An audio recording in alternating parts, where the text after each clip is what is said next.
Começa agora a programação do Ministério Segundo o Coração de Deus. Direção, Pastor William e Pastora Nilma. O Ministério Segundo o Coração de Deus está localizado na QNO 5, Conjunto G, lote 55, CTO, Cultos. Domingo, culto da família, às 19 horas. Terça, estudo bíblico, às 19h30. Quinta, culto de cura e libertação, às 19h30.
Aleluia, glória a Deus, louvado e engrandecido é o santo nome do nosso Senhor Jesus Cristo. Amém, irmãos?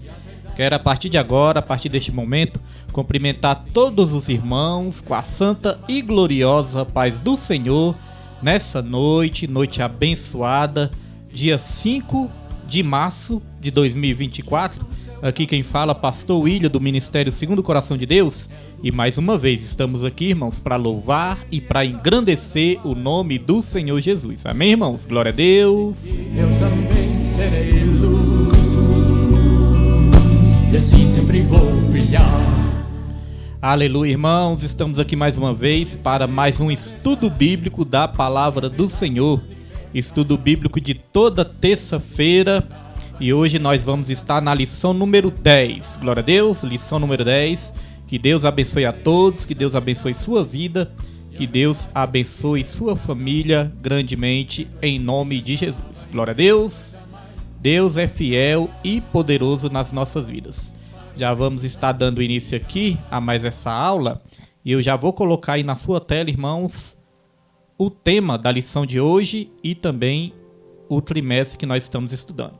Já está aí na sua tela. Primeiro trimestre de 2024. Tem como título O Corpo de Cristo, Origem, Natureza e Vocação da Igreja no Mundo. Lição número 10, que é a lição de hoje, tem como tema A Ceia do Senhor, a segunda ordenança da Igreja. Glória a Deus! Então é esse tema que nós vamos estudar nessa noite e cremos que vai ser uma bênção do Senhor. Deus abençoe minha família que já está aí, Deus abençoe nossa irmã Nilde Vila Nova, que já está aí também, e os irmãos que forem aí entrando também. Deixa aí o seu comentário, né, pra gente ver aí que os irmãos estão aí, pra gente mandar o nosso alô também, a nossa bênção em nome de Jesus. Irmãos, sem perda de tempo, nós já vamos também para o textuário. Esse estudo bíblico de toda terça-feira, glória a Deus, Nós fazemos a live aqui ao vivo e fica também salvo aí do Facebook e salvo também no YouTube para você estar acompanhando e é bênção do Senhor. Vamos para o texto áureo. O texto áureo está em 1 Coríntios, capítulo 11, versículo 26. 1 Coríntios, capítulo 11, versículo 26, e diz: Porque todas as vezes que comerdes este pão e beberdes este cálice, anunciais a morte do Senhor até que venha. 1 Coríntios 11, 26. E vamos lá para a verdade prática, irmãos. Verdade prática está aí na sua tela também. Verdade prática diz: a ceia do Senhor, como ordenança, celebra a comunhão do crente com o Senhor ressuscitado.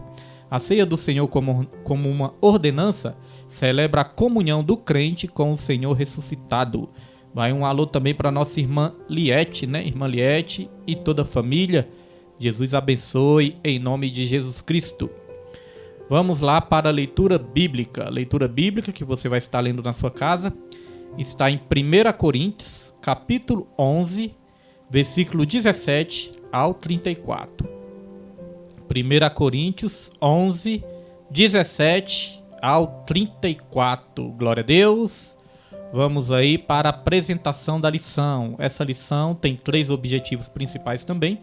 E os objetivos da lição são: apresentar a natureza da ceia do Senhor na tradição cristã, mostrar o propósito da ceia do Senhor e refletir a respeito do modo de celebração da ceia do Senhor.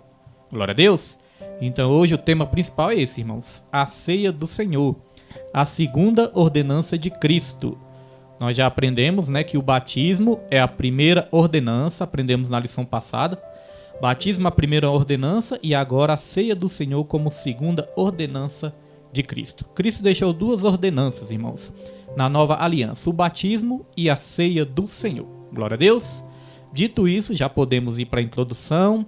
Nossa diaconisa Daniele já chegou por aí também. Deus abençoe a diaconisa e toda a família, em nome de Jesus Cristo. Essa live toda terça-feira no Facebook e também fica salva ali no YouTube, viu, irmãos? Para estar abençoando sua vida. Introdução da lição. Assim como o batismo em águas, a ceia do Senhor também é uma ordenança dada por Jesus à sua igreja.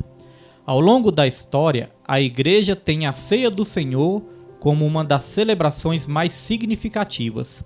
Nesse sentido, o cristão pode contemplar a ceia sob 3 perspectivas. Primeira, um olhar para trás, quando contempla Cristo entregando-se em sacrifício vicário na cruz, diante de Deus e como foi alcançado pela graça de Deus. Calma aí, irmãos, deixa eu dar uma pausa aqui que ficou meio confuso, né? Vamos ler de novo.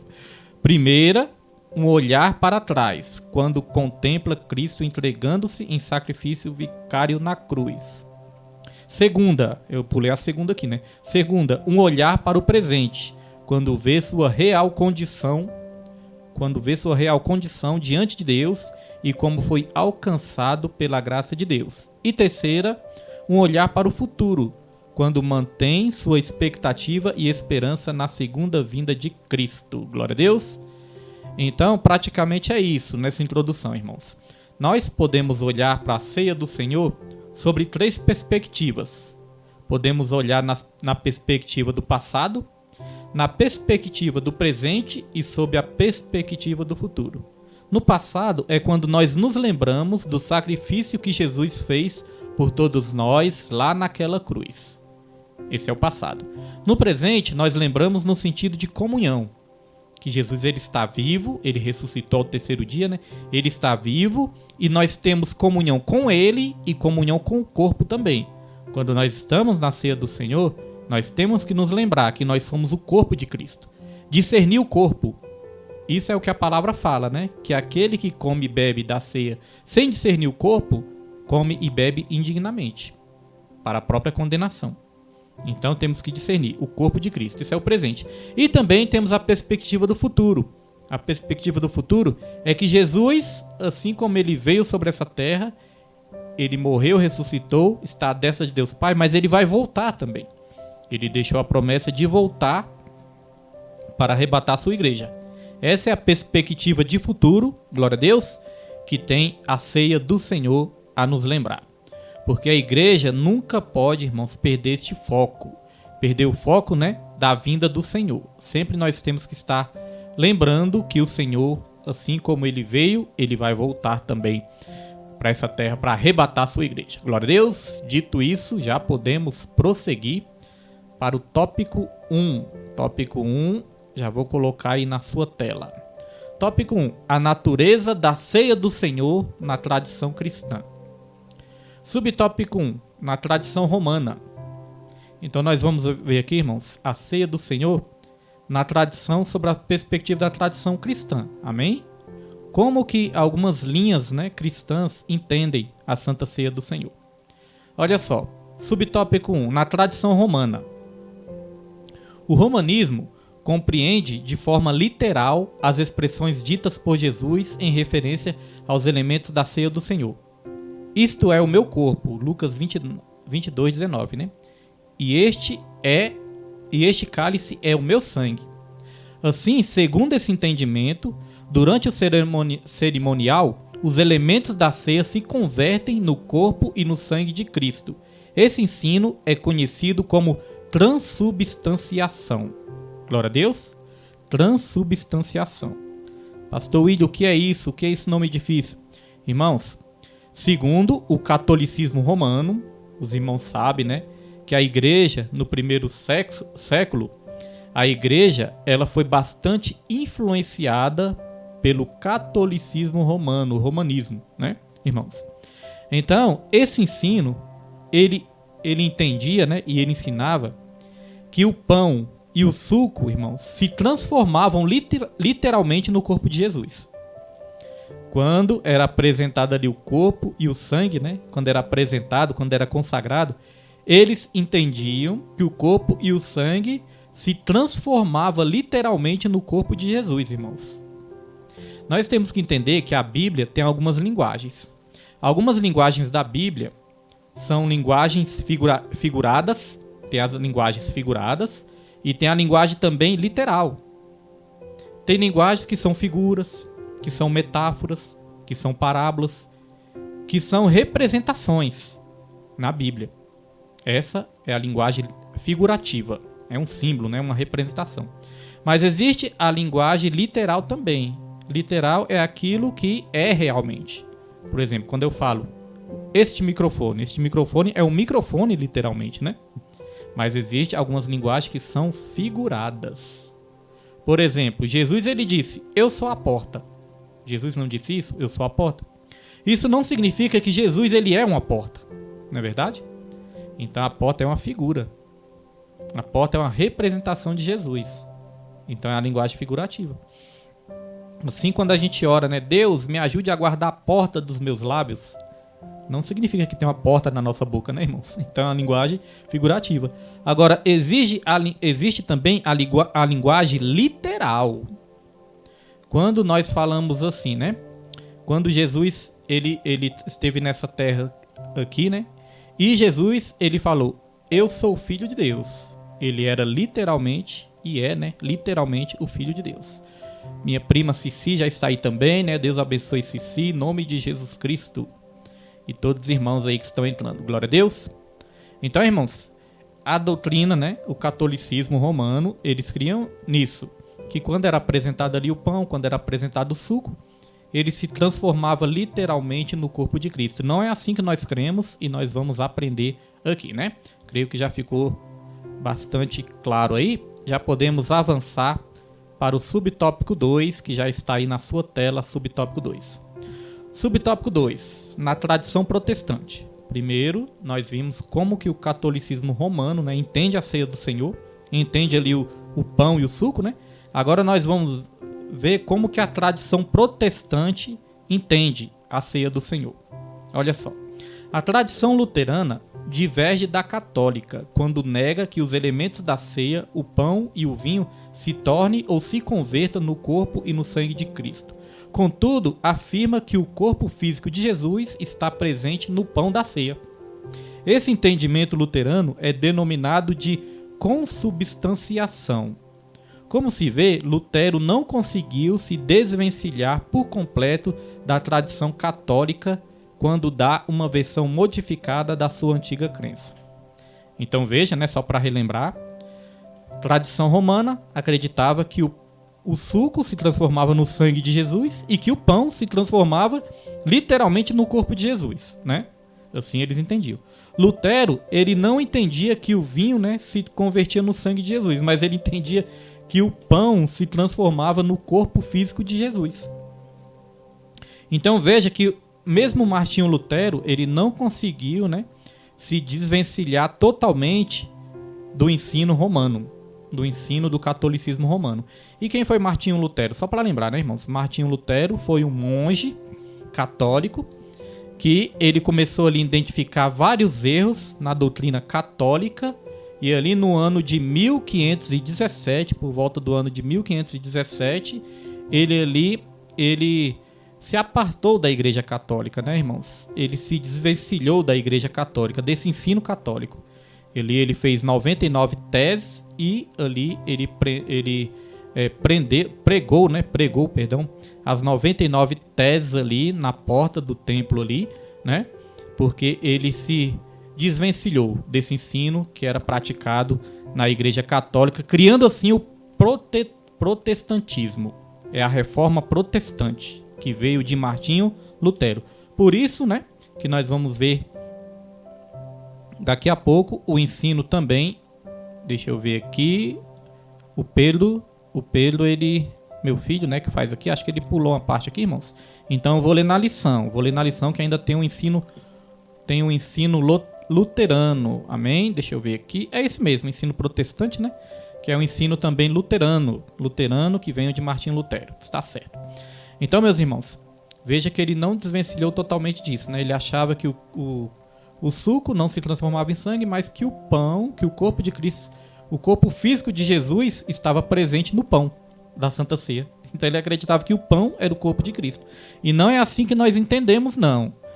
Aí nós vamos aprender agora a posição pentecostal, irmãos. Nós somos da doutrina pentecostal. Então qual que é a posição pentecostal sobre o suco e sobre o pão de Cristo? Está aí na sua tela, ó. A posição pentecostal. A tradição pentecostal entende que o pão e o vinho não se convertem fisicamente no corpo de Jesus, nem tampouco Jesus está presente fisicamente neles. Assim, o pão e o vinho simbolizam. Eu não falei sobre o símbolo, sobre a representação. Nós cremos assim, ó, que o pão e o vinho simbolizam o corpo e o sangue de Jesus. Contudo, Jesus se faz presente espiritualmente nos símbolos da ceia. Lá em Mateus capítulo 18, né, vai dizer: aonde estiver 2 ou 3 reunidos em meu nome, ali eu estarei. Ali eu me farei presente também. E aqui continuando, ó, também enfatizamos o aspecto memorial na celebração da ceia do Senhor. Nesse sentido, a ceia do Senhor é para quem está em comunhão e não para dar comunhão. Olha, irmãos, isso é importante, ó. A ceia do Senhor é para quem está em comunhão e não para dar comunhão. Amém? Então, como que é a nossa posição pentecostal? Nós não cremos que o suco vai se transformar, né, literalmente no sangue de Jesus, e nós não cremos que o pão vai se transformar literalmente no corpo de Jesus. Nós não cremos assim. Mas nós cremos que Jesus ele está presente espiritualmente no momento da ceia. Jesus ele disse: aonde estiver 2 ou 3 reunidos no meu nome, ali eu estarei. Agora é importante dizer que a ceia do Senhor é para quem já está em comunhão. Não é para dar comunhão, é para quem já está em comunhão. Por que é importante dizer isso, irmãos? Porque nós já contemplamos casos, né, das vezes a pessoa não frequentar a igreja. Às vezes a pessoa não frequenta a igreja, irmãos, não vai para nenhum culto. Mas às vezes quer ir só para o culto de Santa Ceia. Às vezes a pessoa passa o mês todinho sem ir no culto, né? Sem frequentar o culto, sem estar em comunhão com a igreja. E quando é o culto de Santa Ceia, a pessoa quer ir para o culto de Santa Ceia, achando que ali, né, Aí, aquela questão que nós ensinamos na aula passada. O batismo não é sacramento. E nem a Santa Ceia é sacramento também não. O batismo é uma ordenança e a ceia do Senhor também é uma ordenança. E o que é um sacramento, irmão? Sacramento é um ritual religioso onde que a pessoa crê, né, que praticando esse ritual, a pessoa vai adquirir ali um poder sobrenatural, que a pessoa vai adquirir ali um poder, vai adquirir uma graça sobrenatural, né? Só por praticar um ato religioso. Não. Eu quero dizer que ninguém recebe poder por participar da Santa Ceia. A Santa Ceia do Senhor é um ato de comunhão. É um ato de... É um memorial, assim como o batismo. É um memorial. É um ato simbólico, é um ato representativo, mas não dá poder para ninguém. Eu creio, se a pessoa perguntar, pastor, o senhor crê que uma pessoa pode ser curada no culto de Santa Ceia? Irmãos, eu creio que a pessoa pode ser curada no culto de Santa Ceia. Eu creio que a pessoa pode ser curada em qualquer culto. Eu creio que a pessoa pode ser curada em casa. Eu creio que a pessoa pode ser curada no trabalho. Eu creio que a pessoa pode ser curada em qualquer lugar. Porque o que nos dá poder não são rituais religiosos. O que nos dá poder é a fé. É a fé. A Bíblia fala, sem fé é impossível agradar a Deus. Porque é necessário que aqueles que se aproximam de Deus creem que Ele exista e Ele é galardoador dos que o buscam. Então o poder vem através da fé. Vem de Jesus através da fé. Quando Jesus curava, Ele não falava, mulher, a tua fé te curou? É interessante que Jesus ele não falava assim, mulher, eu te curei. Não, Ele não falava isso. Ele falava, mulher, a tua fé te curou. É claro que o poder vinha de Jesus, né? Mas através de quê? Através da fé da mulher. Ou do homem, né? Quando Jesus curava ali. Então, nem Santa Ceia e nem batismo nós podemos encarar como sacramento, irmãos. Que vai receber um poder especial por causa disso, não. É um memorial, amém? E é uma cerimônia para relembrar de Jesus e também para celebrar a nossa comunhão. Quando nós estamos participando da Santa Ceia, nós temos que participar com reverência, com respeito, né, com temor, com respeito. Temos que participar com reverência, com júbilo, ou seja, com alegria, né, e com expectativa. Reverência, que é o respeito, é o temor. Júbilo, que é a alegria, e a expectativa, irmãos. Expectativa de quê? Da vinda do nosso Senhor Jesus Cristo e também a expectativa de que Ele se faz presente nas celebrações de Santa Ceia também. Então a Santa Ceia não é para dar comunhão. Não adianta a pessoa ficar o mês todinho sem ir para a igreja e depois ir só para participar da Santa Ceia, não. A Santa Ceia é para quem já está em comunhão.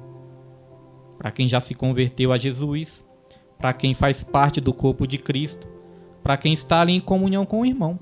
Porque a Santa Ceia também nos lembra disso, de comunhão.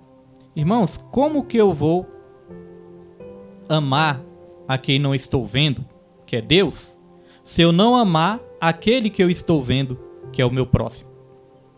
Como que eu vou querer estar perto de Deus, que eu não estou vendo, se eu não estiver próximo, né? Se eu não estiver perto do meu próximo, a quem eu estou vendo? Então, às vezes, nós queremos falar que nós amamos a Deus, mas não estamos amando o próximo. Então, é uma contradição, né? Às vezes, nós queremos estar perto de Deus, mas manter distância do próximo. Então, não é assim. A ceia também é um momento de comunhão. E o que adianta, irmãos? A gente só participar ali do suco, participar do pão, ali naquele momento do culto, e depois, quando acabar o culto, a gente nem olhar mais na cara do nosso irmão. A gente nem se despedir quando ir embora. Né, irmãos? O que adianta? Então, como é que está a nossa comunhão? A nossa comunhão está ali só no ritual religioso? Ou a nossa comunhão está realmente no nosso coração?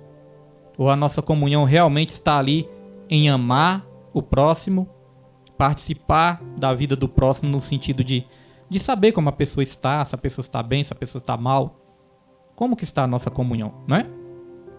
Comunhão com Deus nos ensina também que temos que ter a comunhão com o próximo.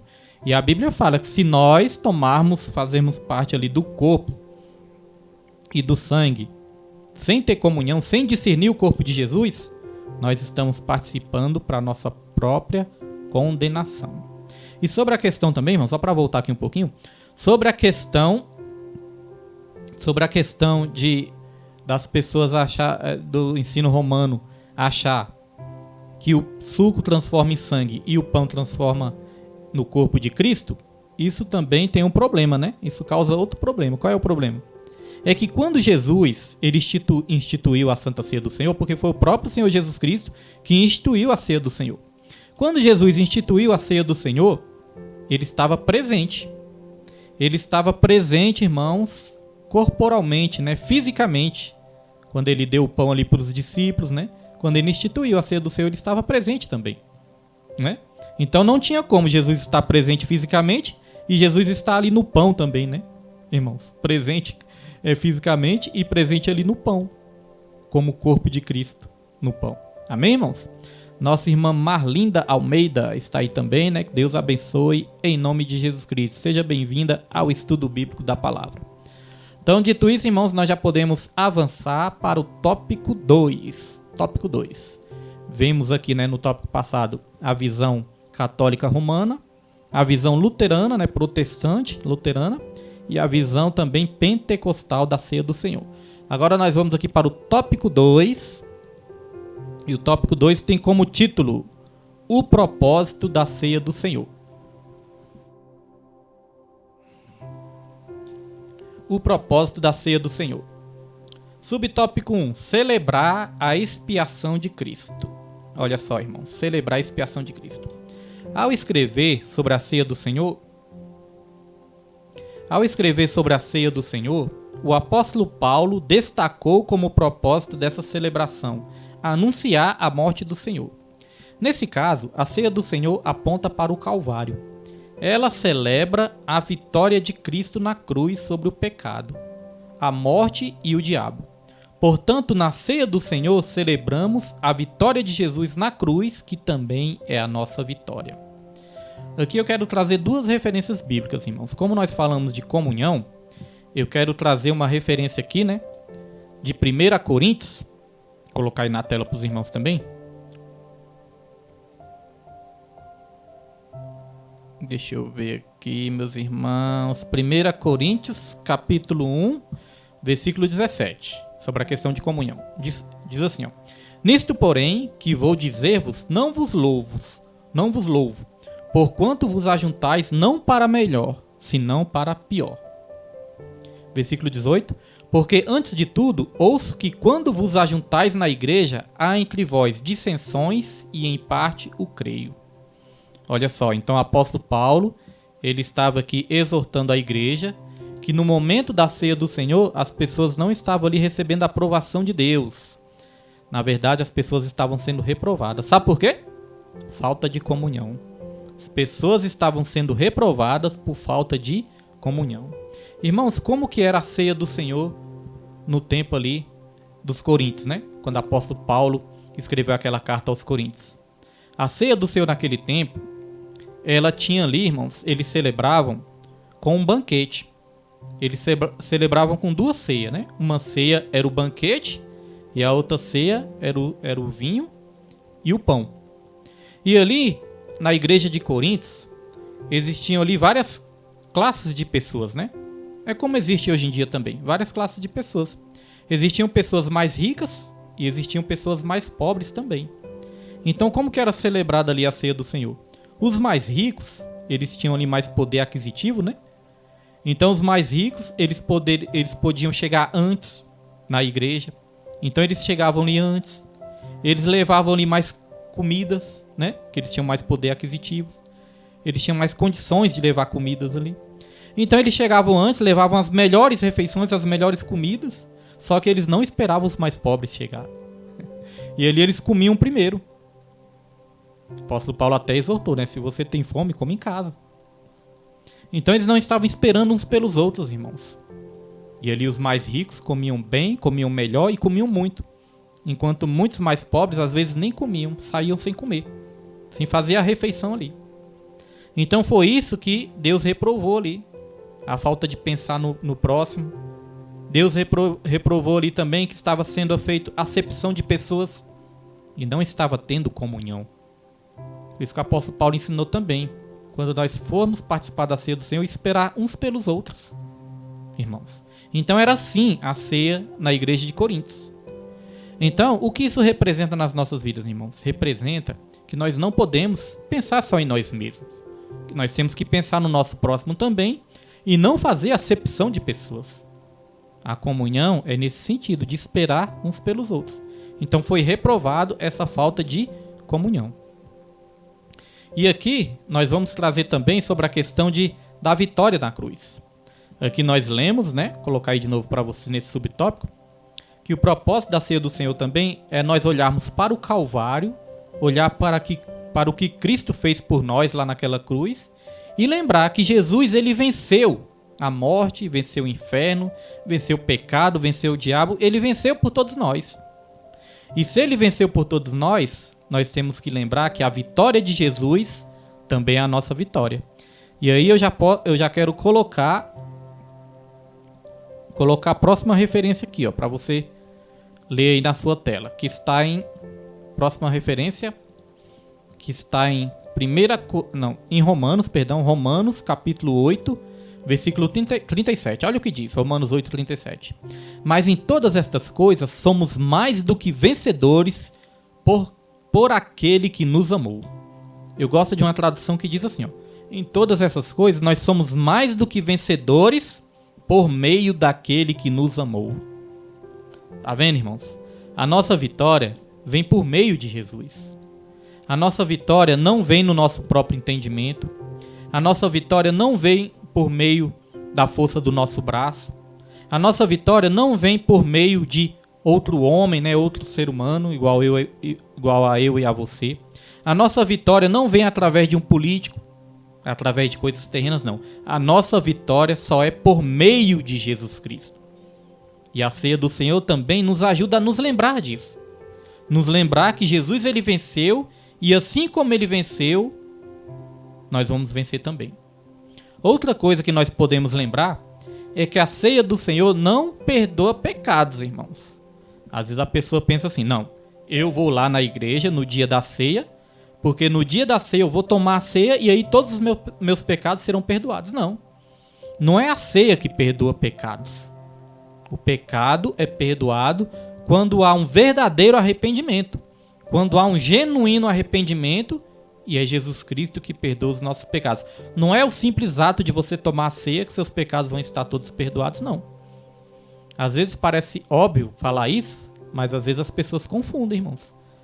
É igual a questão de confessar para o padre, né? Eu vou lá confessar para o padre de manhã, aí quando for de tarde eu já posso voltar a tomar minha cervejinha, participar do meu churrasco, porque eu já confessei os meus pecados, né?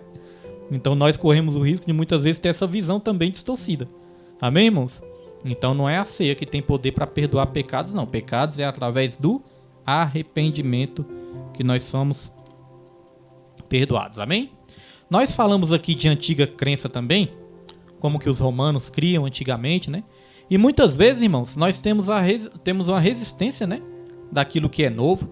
A nova aliança nos veio para nos dar outra visão do evangelho de Jesus. A nova aliança veio para nos ensinar que existe um espírito por trás da letra. Antigamente, os escribas, os fariseus, os judeus, eles só conheciam ali a letra da lei, a letra, mas não conheciam o espírito por trás da letra. A ceia do Senhor da nova aliança veio para nos dar uma nova visão também, uma nova visão de reino, uma nova visão de evangelho, uma nova visão até mesmo da nossa vida em Cristo Jesus. E muitos tinham ali uma resistência, irmãos, do novo, de aceitar o novo quando Jesus trouxe. Por isso que Jesus deixou esse versículo aqui, ó, que eu vou estar colocando aí na sua tela também, ó, essa referência. Lucas capítulo 5, versículo 37, diz assim, ó: E ninguém deita vinho novo em odres velhos. De outra sorte, o vinho novo romperá os odres, e entornar-se-á o vinho, e os odres se estragarão. Então, irmãos, o que isso nos ensina? Que nós temos que ter uma mente aberta, uma visão aberta para o novo também, para as coisas novas, para o ensino novo de Jesus. É claro que nós temos que ter cuidado com a modernidade, muitas coisas novas que são ensinadas no dia de hoje, né? Mas nós não podemos ter essa resistência toda ao novo, porque Jesus ele veio para nos dar uma nova visão, até mesmo das Escrituras, porque não tem como a gente entender a Escritura sem o Espírito de Deus. Amém? O Espírito Santo nos ajuda a ter o discernimento, a ter o entendimento das Escrituras da maneira correta. Não é atualizar a Bíblia, como muitos dizem, né? Não é atualizar a Bíblia. Na verdade, é transformar a nossa mente. A Bíblia não precisa ser atualizada, mas a nossa mente, ela precisa ser transformada. Glória a Deus. Por isso que é necessário estudar cada vez mais a palavra de Deus. Infelizmente, estudo, né? Nem todos gostam de estudo. São pouquíssimas pessoas que realmente se interessam para o estudo bíblico. Mas Deus ele deixou um alerta. Ele falou: o meu povo vem sendo destruído porque falta conhecimento da palavra. Né, irmãos? Então, às vezes a vida da pessoa não anda porque a pessoa não está dando tanto valor assim aos ensinamentos de Jesus. Glória a Deus. Vamos lá para o subtópico 2 do tópico 2, irmão. Subtópico 2, já está aí na sua tela. Proclamar a segunda vinda de Cristo. Então nós olhamos para o Calvário, mas nós olhamos também para o futuro, né? Que é quando Jesus voltar sobre essa terra para arrebatar a sua igreja. Esse é o sentido também da Santa Ceia do Senhor. Aqui diz, ó, a Ceia do Senhor proclama a sua segunda vinda. Logo, há um sentido escatológico na celebração da Ceia do Senhor. Ao contemplar o retorno de Cristo, a igreja lembra que é peregrina nessa terra e que a sua pátria não é aqui. Então, irmãos, a Ceia do Senhor nos ajuda a nos lembrar disso também, né? Que nessa terra nós somos peregrinos. E como nós estamos aqui só de passagem, nós estamos na expectativa da volta do nosso Senhor Jesus Cristo. E aí eu quero alertar para uma coisa importante, irmãos. Quantos outrora não participavam da comunhão, né? E hoje em dia não estão mais participando da comunhão. Quantos outrora não participavam da ceia do Senhor? E hoje em dia não participam mais da ceia do Senhor. Quantos outrora não participavam da igreja? Quantos outrora não participavam da obra do Senhor, do evangelismo, da oração, do estudo bíblico? E hoje em dia desistiram, né? A Bíblia nos ensina, irmãos, que a salvação é para quem persevera até o fim. Muitos até começam a vida com Cristo. E começar não é o maior desafio. O maior desafio é perseverar até o fim. O maior desafio é fazer como o apóstolo Paulo, irmãos, combater o bom combate, completar a carreira e guardar a fé. A maioria das pessoas que começam param no meio do caminho. Nossa irmã Francisca Maria, né, está aí. Deus abençoe a irmã Francisca e toda a família também, em nome de Jesus Cristo. Então, irmãos, o maior desafio é esse. Não é começar, mas o maior desafio é completar a carreira, irmãos. Para começar, muitos começam. Mas perseverar, continuar e terminar, irmãos, são poucos. E que eu e você possamos pedir misericórdia para Deus, né? Para que mesmo que venham as dificuldades, as tribulações, as provações, a gente consiga, irmãos, prosseguir até o fim. Tem muita gente que começa bem, mas termina mal. Tem outras pessoas que começam ali nos trancos e barrancos, não começam tão bem, mas ali ganha fôlego, ganha força, ganha vigor espiritual e aí termina bem, né? Então o maior propósito não é nem começar bem, mas é terminar com Jesus, né? A Bíblia fala que o fim das coisas é melhor que o começo. Não desista sua caminhada. Você que outrora fazia parte da comunhão, você que outrora participava da ceia do Senhor, participava do sangue, participava do corpo, volte a participar. Jesus Cristo, ele disse lá em João 6, que aquele que não beber do sangue, aquele que não comer da carne de Jesus, mais uma vez eu digo, claro que não é literalmente, né? Esse não tem parte com ele. E quando Jesus, ele disse esse ensino ali para os discípulos, tinha várias pessoas ali, irmãos, quando Jesus trouxe esse ensino, né? Falou que tinha ali que participar do corpo, participar do sangue, tinha que ter comunhão com ele ali. Quando Jesus disse isso, vários que estavam ali perto de Jesus acharam duro essas palavras. Vários disseram assim: Senhor, duro Dura é essa palavra. Quem pode resistir a essa palavra? Dura é essa palavra. E a Bíblia vai dizer que começou a sair um por um de perto de Jesus. E quando começou a sair um por um de perto de Jesus, Jesus não mudou o discurso, né? Jesus não mudou a pregação. Jesus olhou ali para os 12, começaram a sair um por um, ficaram só os 12. Aí Jesus olhou para os 12 e Jesus fez uma pergunta: e vocês não vão também não? Ou seja, não tem como mudar a palavra. Não tem como mudar a pregação, irmãos. Mesmo que a pregação seja dura, não tem como mudar a pregação. E aí quando Jesus fez essa pergunta: e vocês não vão também não? Aí Pedro respondeu: Senhor, para quem iremos? Isso é interessante, né?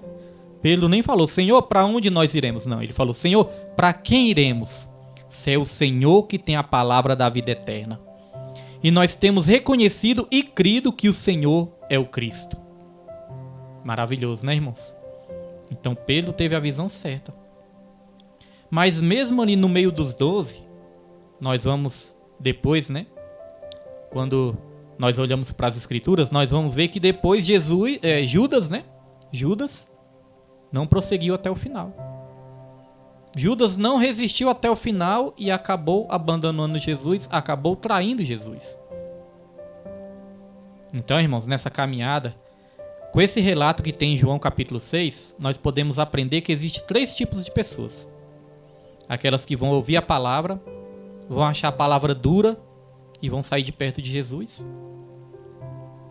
Tem aquelas pessoas que vão continuar, mesmo a palavra sendo dura, mas no final, irmãos, no final, quando estiver perto da vitória, vai desistir.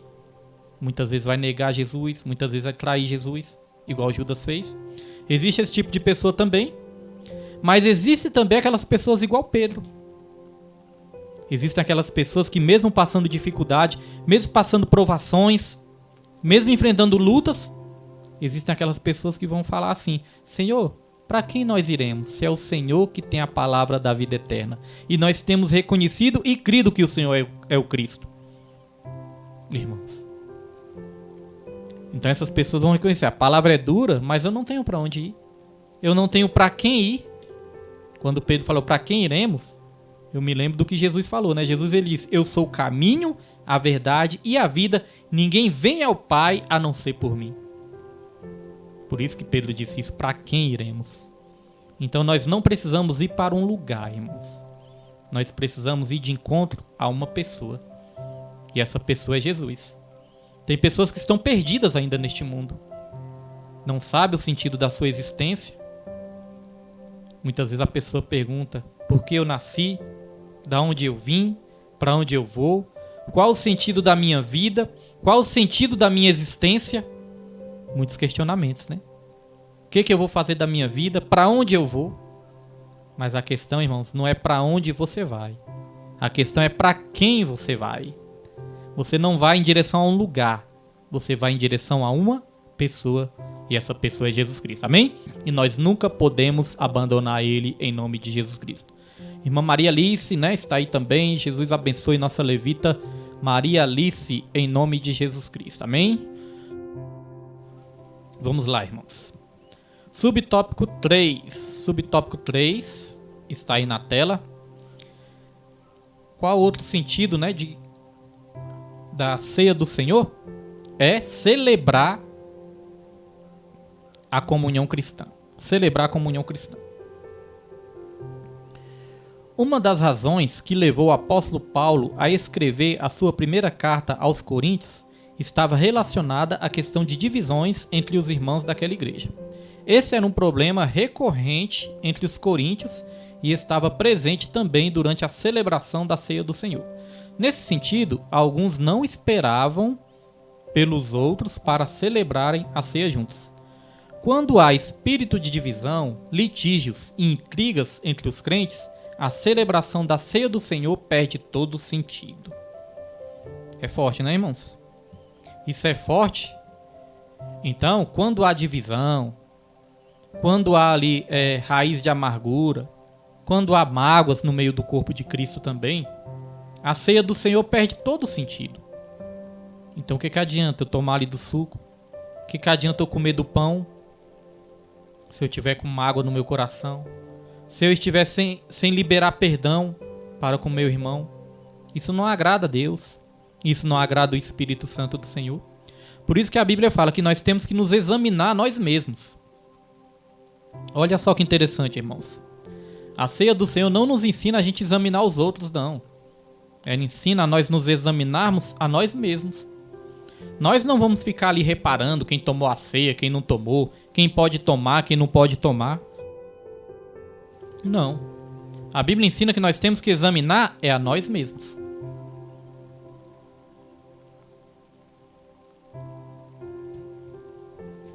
Temos que nos examinar. Se tivermos, alguma causa para resolver. De liberar perdão, irmãos. De reconciliar com o nosso irmão. Nós temos que reconciliar. Porque quando a Bíblia fala que comer o pão indignamente e beber do suco indignamente, é quando que a gente faz isso? É quando a gente não discerne que nós somos um corpo de Cristo. Quando nós não discernimos que nós somos irmãos em Cristo Jesus. Então, dois perigos, dois extremos, Nós não podemos deixar de tomar a Santa Ceia por qualquer coisa, não, irmãos. Às vezes um errinho que você cometeu, às vezes uma coisinha que você cometeu, você fala, hoje eu não posso tomar a Santa Ceia porque eu errei, porque eu pequei. Não, irmãos, não é por qualquer coisa que você pode deixar de tomar a Santa Ceia. A Bíblia fala, examine-se o homem a si mesmo e vá e coma do pão. Então, o que Jesus quer não é que a gente fique sem tomar a Santa Ceia. O que Jesus quer é que a gente se arrependa, que a gente reconheça o nosso pecado, que a gente peça perdão a Jesus e que a gente abandone o pecado. Então não é por qualquer motivo que você vai deixar de tomar a Santa Ceia, mas também tem outro extremo.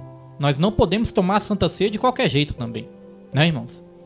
Se a gente está na prática do pecado, se a gente está cometendo um pecado consciente, irmãos, e não nos arrependemos do pecado, aí nós não podemos também, estar participando, porque senão nós vamos estar comendo e bebendo indignamente. Tendo a consciência que estamos errando e mesmo assim não nos arrependemos, não confessamos nosso pecado, irmãos, não abandonamos nosso pecado. Porque o apóstolo Paulo, ele alerta também, irmãos. Na leitura bíblica em classe que você vai ler na sua casa, nós não lemos aqui porque senão, irmãos, fica muito longa a live, mas na sua casa você tem que ler a leitura bíblica em classe. Vai dizer ali que quando as pessoas comem e bebem indignamente, há muitas pessoas que ficam doentes e outras até morrem. O apóstolo Paulo falou, por isso que há no meio de vocês pessoas que estão doentes e pessoas que já até morreram, dormiram, Dormiram nesse caso é morreram. Então tá vendo que a Santa Ceia é uma coisa muito séria? Não é brincadeira, não é de qualquer jeito. Irmãos, nós já presenciamos também situações onde a pessoa vai para a ceia do Senhor com um único objetivo. Eu já presenciei isso, irmãos. Não sei se os irmãos já presenciaram, mas eu já presenciei. Às vezes a pessoa vai na ceia do Senhor com o único objetivo de tirar ali uma selfie e colocar nos stories, colocar nos status, para dizer que está tomando a ceia do Senhor. Aí eu pergunto, irmãos, essa pessoa pode até receber várias curtidas nas redes sociais. Mas aí eu te pergunto, será que Jesus está curtindo?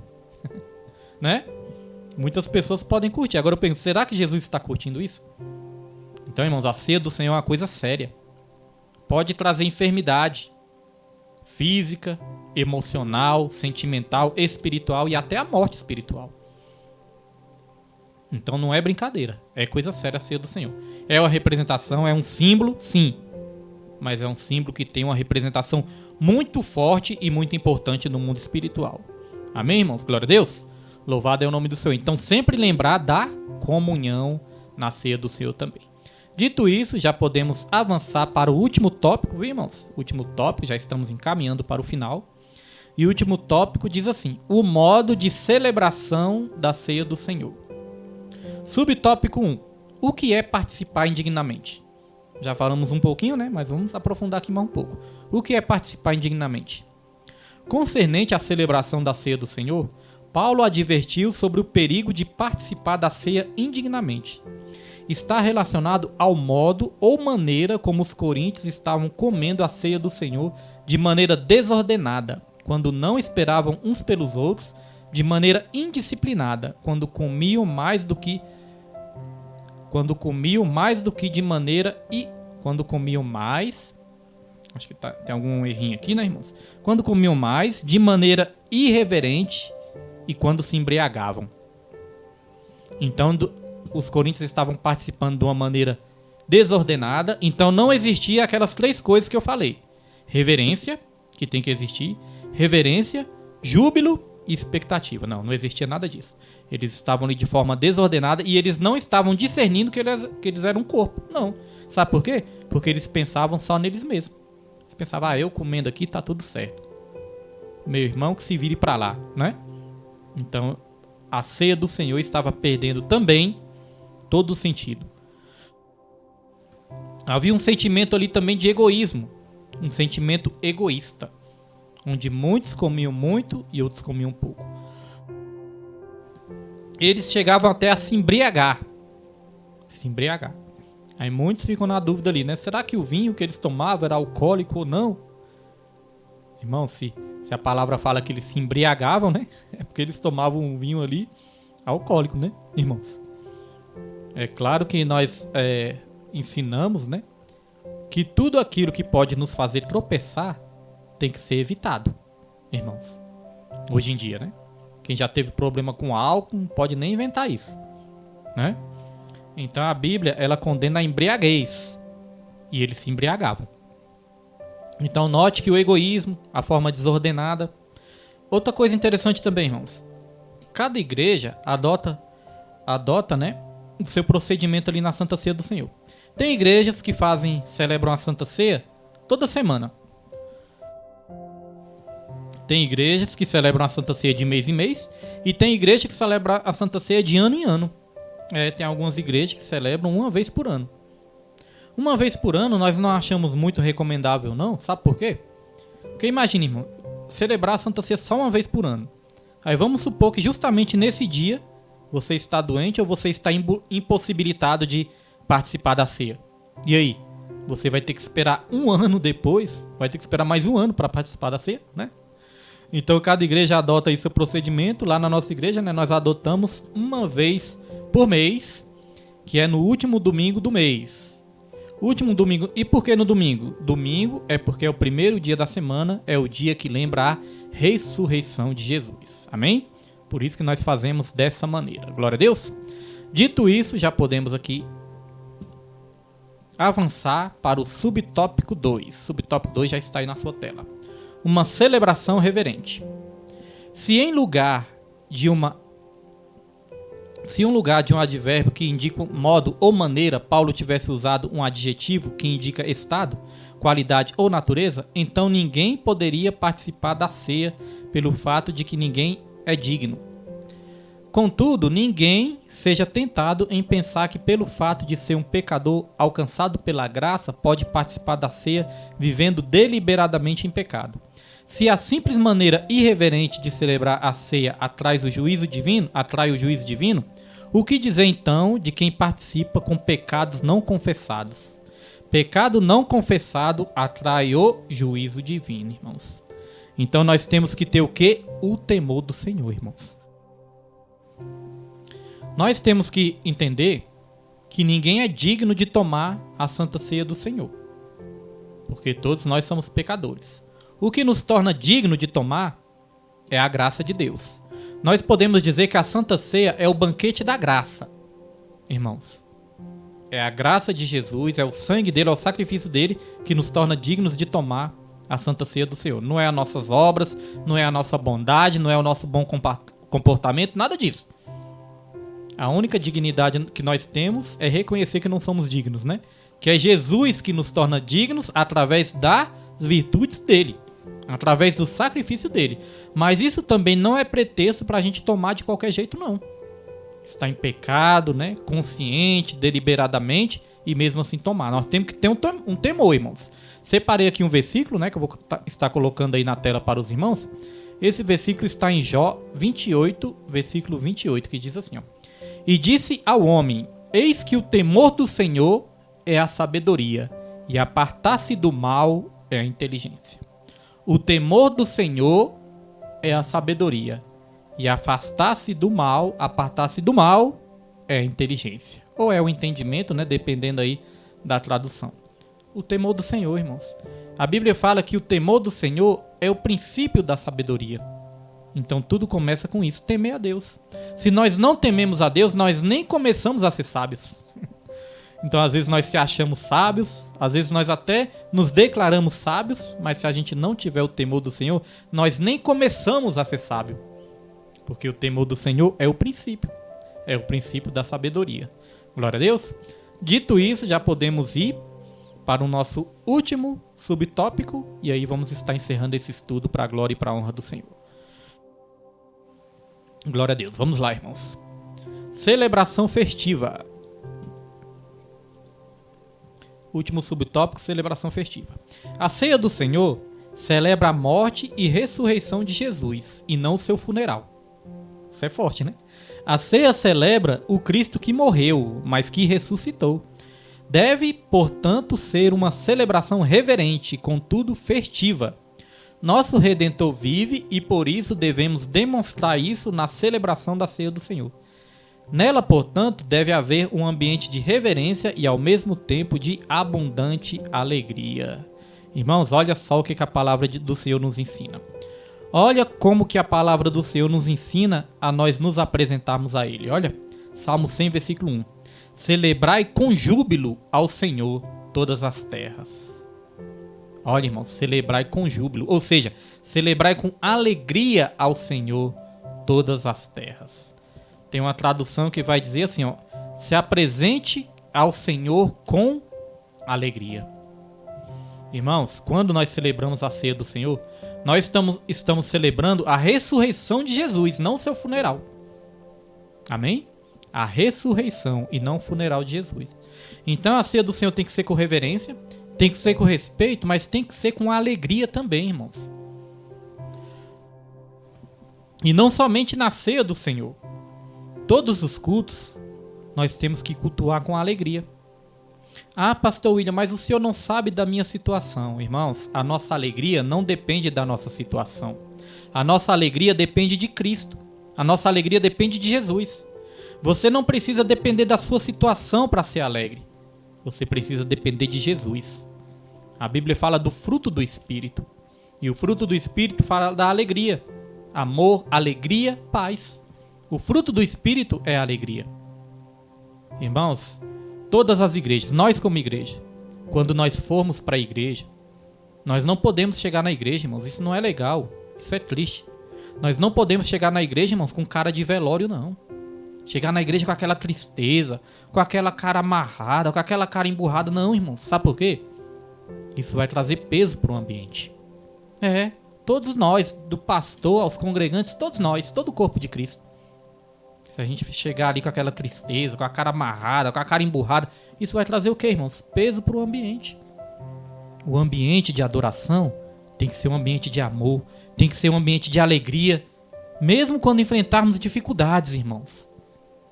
Nós temos que nos alegrar no Senhor, dar glória a Deus, dar aleluia ao Senhor, que é isso que vai nos dar a vitória. Não é o testemunho que vai nos dar a vitória, não, irmãos. O que vai nos dar a vitória é o testemunho, não o testemunho. Amém, irmãos? Vamos guardar isso na nossa mente, no nosso coração? O que nos dá a vitória não é testemunho, o que nos dá a vitória é testemunho. Mesmo nas lutas, nós podemos chegar, estou enfrentando uma luta, mas eu quero agradecer a Deus porque Ele não me abandonou nessa luta. Não é verdade, irmãos? Vou trazer aqui um versículo só para nós encerrarmos, da palavra do Senhor. Olha como a palavra do Senhor nos ensina a nós nos apresentarmos a Ele. Olha só, irmãos. Então, aqui nesse ensino, nós aprendemos que nós não podemos estar naquele clima de velório, não, irmãos. Temos que estar com alegria na casa do Senhor, porque nós comemoramos a ressurreição dele. Glória a Deus, e não a morte dele. Esse é o motivo. Olha só o que a palavra de Deus vai dizer no Salmo 105. Vou colocar aí na tela para você. Salmo 105, versículo 1 em diante. Olha só, irmãos. Louvai ao Senhor e invocai o seu nome. Fazei conhecidas as suas obras entre os povos. Cantai-lhe salmos. Falai de todas as suas maravilhas. O que é falar de todas as maravilhas? É o testemunho, né? Contar o que Deus fez de bom. Às vezes, irmãos, nós não contamos o que Deus fez de bom, mas quando passamos algum problema, nós começamos a contar os nossos problemas. Então, muitas vezes não temos testemunho, mas às vezes temos muito testemunho. É claro que nós não estamos falando aqui que a pessoa não pode ali se abrir, desabafar na igreja, né, irmãos? Contar ali uma luta que está passando. Sim, mas contar, irmãos, que seja de uma maneira que glorifique a Deus, de uma maneira ali que os irmãos vão ajudar sim em oração, mas que não seja de uma maneira ali que acabe se tornando uma murmuração. Apenas ali um testemunho de luta, mas crendo na vitória do Senhor. Olha só, gloriai-vos no seu santo nome. Alegre-se o coração daqueles que buscam o Senhor. Olha, alegre-se o coração daqueles que buscam ao Senhor, irmãos. Não está dizendo para a gente se entristecer, está dizendo para a gente se alegrar, gloriar no nome dele. E aqui no versículo 4, ó, buscai ao Senhor e a sua força, buscai a sua face continuamente. E no versículo 5, lembrai-vos das maravilhas que ele fez, dos seus prodígios e dos juízos da sua boca. Lembrar de quê, irmãos? Das maravilhas que Deus fez. Amém? Quando tiver, visitantes na igreja, quando tiver pessoas que não frequentam a igreja, mas que for visitar a igreja, ver a sua alegria, ver a sua força, ver o seu testemunho, isso vai fazer o que, sabe o quê? Contagiar as outras pessoas. Porque se um visitante entrar na igreja e a gente tiver todo mundo triste ali, só reclamando da vida, ele não volta mais. Fala, meu Deus, entrei na igreja ali pensando que ia ter uma vitória, parece que os crentes estão pior do que eu. Não é verdade, irmãos? Então, olha só a importância de nós regozijarmos, alegrarmos, darmos glória, aleluia na igreja. Então, quando o preletor, quando o dirigente ali estiver ali na frente, irmãos, dê glória a Deus. Ele não está fazendo isso, irmãos, para te forçar a dar glória. Não é isso. É porque realmente é importante na igreja. É importante a igreja buscar essa força, agradecendo a Deus, dando aleluia, dando glória. E as pessoas que entrarem na igreja também vão enxergar não um povo derrotado, mas vão enxergar um povo vitorioso, irmãos. Glória a Deus. Então, se alegrar nos cultos é também uma vontade de Deus para as nossas vidas. Amém? Que através desse ensino nós possamos, ir para o próximo culto na nossa igreja, com toda alegria no nosso coração, sabendo que isso agrada ao Espírito Santo de Deus. E é através disso que vem a nossa vitória. Vamos lá para a conclusão. Conclusão da lição. Nesta lição, sob diferentes perspectivas, vimos alguns aspectos que revelam o sentido e propósito da ceia do Senhor. Não é um sacramento, já falamos isso várias vezes, Não é um sacramento que de forma mágica concede graça aos que dela participam, nem tampouco uma vacina para dar comunhão a quem não tem. Ensinamos isso, Quem perdeu o começo do estudo, irmãos, volte depois, porque é muito importante isso que nós aprendemos nessa noite de hoje. Tem pessoas que não entendem direito o que é a Santa Ceia. Hoje nós entendemos que não é para dar comunhão à Santa Ceia, mas é para quem já tem a comunhão. E aqui diz, na verdade, o direito de celebrar essa importante ordenança é o resultado da graça que foi concedida a cada crente. É necessário ter esse discernimento quando se participa desse rito cristão. Trata, pois, de um ato que não pode ser celebrado de qualquer jeito ou maneira, nem tampouco por quem vive deliberadamente em pecado. Glória a Deus. Se eu viver deliberadamente em pecado, é melhor nem participar do corpo, Senão vou estar tomando para minha própria condenação. Agora, se no decorrer da caminhada cometemos um erro, cometemos ali um pecado, erramos, aí nós podemos confessar os nossos pecados a Deus, nos arrepender, e aquele que é fiel e justo nos perdoará dos nossos pecados e nos purificará de toda injustiça. A ceia do Senhor é recomendada para aqueles que já creem em Jesus Cristo, já se converteram a Jesus, creem em Jesus.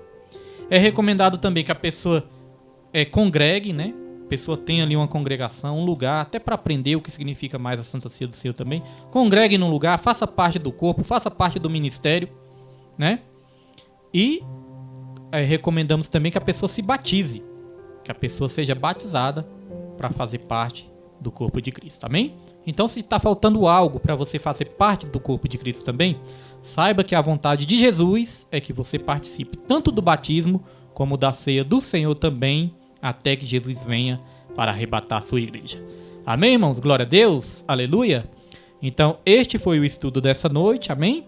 Te espero na próxima lição, terça-feira que vem, a lição número 11, que tem como título O Culto da Igreja Cristã.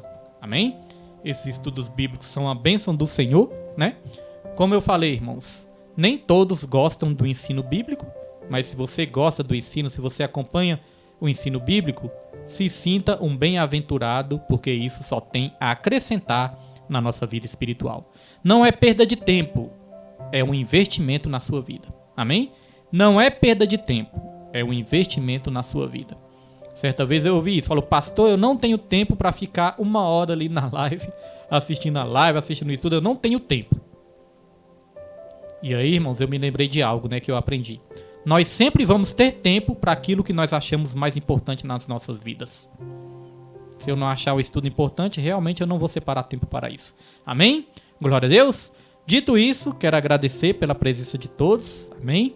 Que Deus possa abençoar a sua vida, que Deus abençoe sua família, que Deus te abençoe em todas as áreas da sua vida, que Deus te conceda a vitória, que a graça do nosso Senhor Jesus Cristo, o amor de Deus e a comunhão do Espírito Santo sejam com todos, não somente hoje, mas para todo sempre, e que todos digam amém e graças a Deus. E não se esqueça, ame a Deus, ame ao seu próximo e em tudo dê graças, porque esta é a vontade do Senhor. Deus abençoe sua vida em nome de Jesus.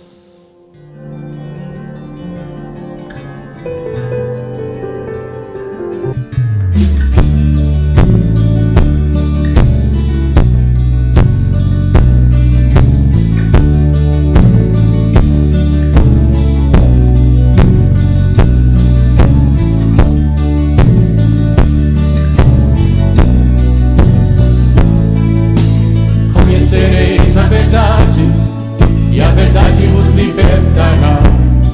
Sendo assim, quem andava em trevas jamais andará. Conhecereis a verdade, e a verdade vos libertará. Sendo assim, quem andava em trevas jamais andará. Para o reino da luz virá. Conhecereis a verdade, e a verdade vos libertará.